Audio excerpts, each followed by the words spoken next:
Okay, welcome back to part 2 of today's May Positive Images Festival workshop. Although I'm saying it's May, that's just when I'm recording it, and these will be available, for however long you want them for. So don't rush to do any of these activities. Feel free to share them. They're not dated in any way. So we just had a look at Honeybees by Paul Fleischman, and you were having a go at a poem that had got 2 different voices in it. And I said to you that I was going to tell you about an exciting poetry project.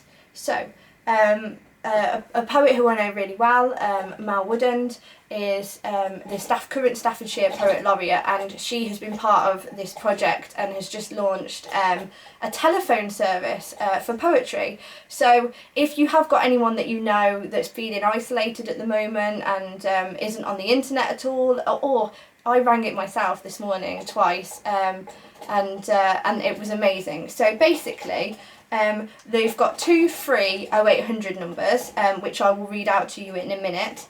But I'll also, the link will be shared, on my page as well, and I'll put the numbers hopefully in the comments as well.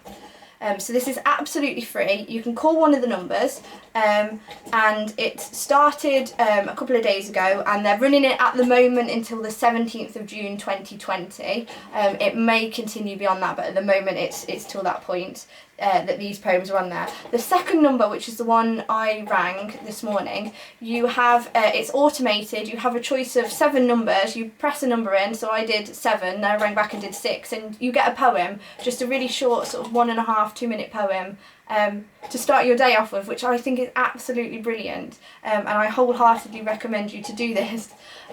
So that number for a 2-minute or 1.5 2-minute recorded poem is 0800 689 1028. So 0800 689 1028. And the 2 I listened to were really good. I'm definitely going to be ringing it again later and seeing how that goes.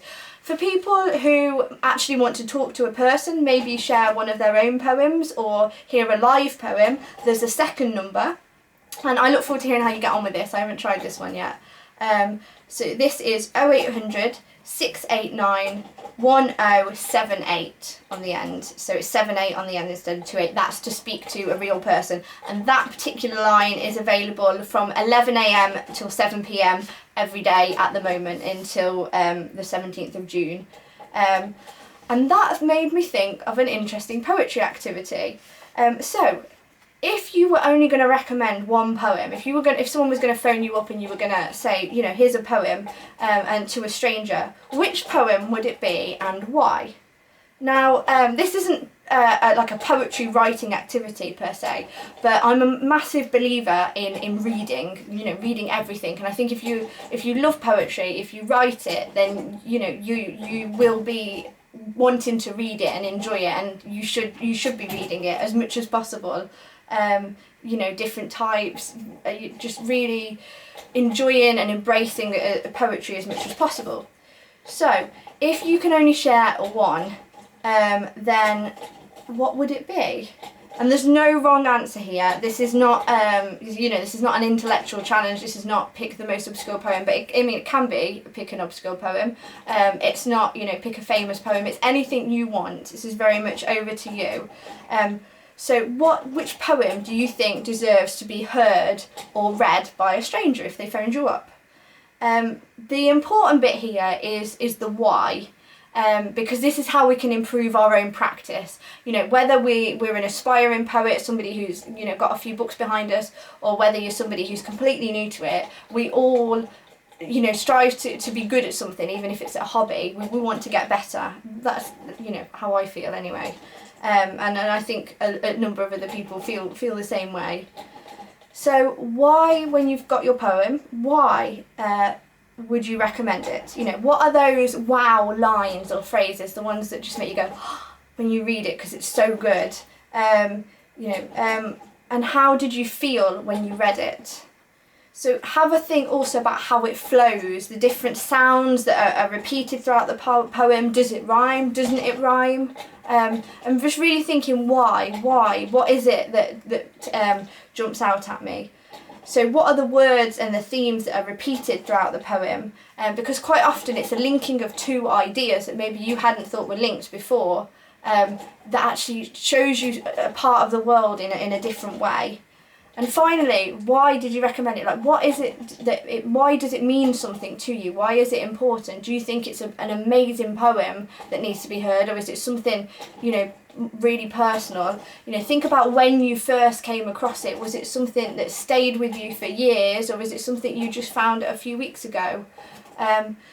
So yeah, I know that's a lot of information, so feel free to wind back and just hear that again. And also, if you think of anything else, add your own ideas to your whys about why this poem is important. So rather than just sort of letting you loose, I thought I'd give you an example, and have a go myself and prove that I'm willing to do these challenges that I set for you. And I have gone with, just grabbing the next bit of paper, a well-known poem. That is Ozymandias, and I've used this in workshops before. I'll read it first, and then I'll tell you why I would choose this as my poem. If you ask me tomorrow, it might well be a different poem, but this was the one, today's poem that I would recommend to a stranger. So this is by Percy Bysshe Shelley. I met a traveller from an antique land who said, 2 vast and trunkless legs of stone stand in the desert. Near them on the sand, half sunk, a shattered visage lies, whose frown and wrinkled lip and sneer of cold command tell that its sculptor well those passions read, which yet survive, stamped on these lifeless things, the hand that mocked them and the heart that fed.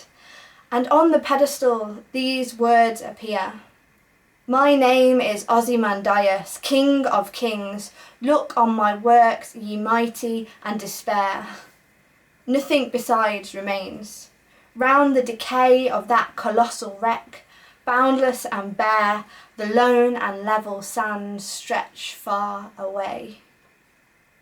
So, this is just my thoughts and opinions. This is not the way to read it. This is a way of reading it. So I came across this as a teenager, and it was when I'd first started to really want to read more poetry by choice, not stuff that I'd seen at school or that my parents had bought. I wanted to read more, and I didn't really know much about poetry, so I went for the anthologies and things that were there, and so I read kind of a lot of older poetry to start off with, because I just didn't know there was anything else. I didn't really know anyone was still writing it at that point. Because I was very early on in my poetry journey, and I certainly wouldn't have been able to tell you that was a form of sonnet. I would have known, nothing about form or why it meant something to me. It just did. But the first time I read it, I realised that I was holding my breath the entire time. It just really meant something to me. I found it so powerful. I loved how, I'm into history anyway, always have been. I loved how this whole, this piece of history, this society, had been revealed in such a small space on the page. And I really, and I still do, love the irony between the words that have been put on a pedestal and in reality what is now there, which is nothing. Nothing remained. So when looking a bit further into the poem, there's a wonderful pace that's created, but it's also broken at several points, and that goes along with sort of the theme of the poem, something that did flow and is no more. There's the use of sibilants, there's the varying sentence lengths, and there's that particular short, sharp sentence which I really love. Nothing beside remains. It's a real punch, that one.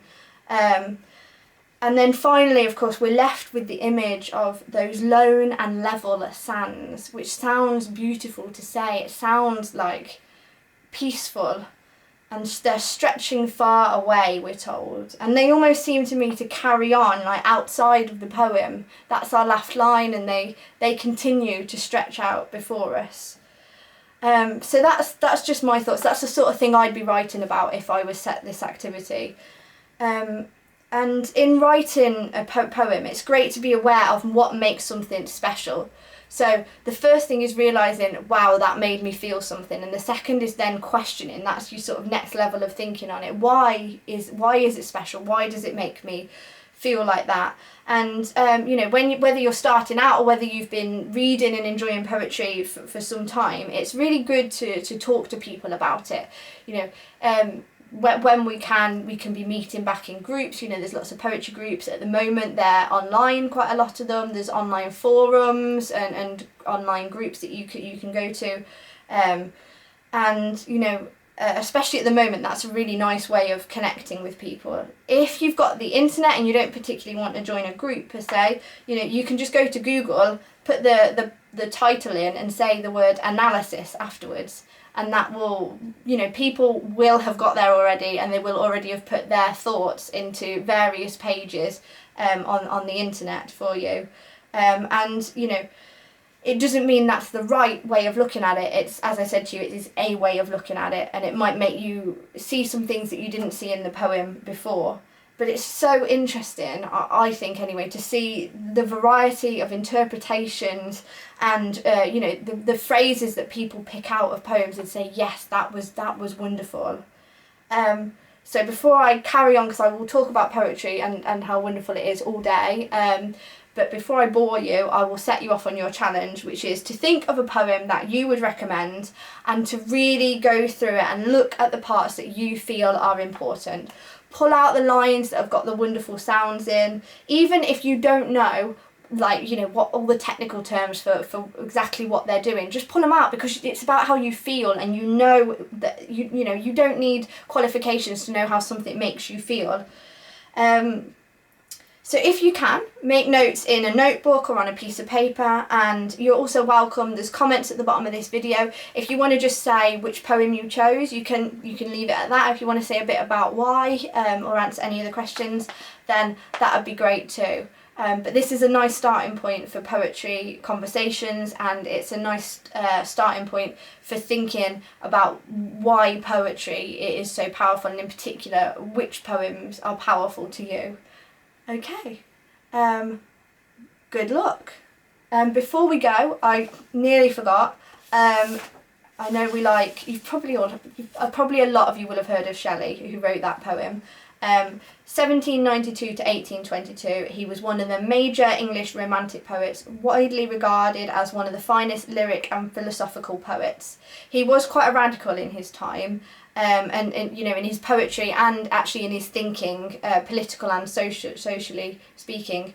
He didn't actually get famous during his life, which was quite short. I think he was 29, but you might want to double check that one, when he died. And in fact, all of the three sort of key Romantic poets died very young and within a very short space of each other, but they were prolific writers in the time that they had. So his poetry grew steadily in popularity after his death. Little random fact, if you like your random facts, he was a vegetarian, and he wrote several essays on it. So I will leave you to your activity, and I'll see you in the next video. Thank you.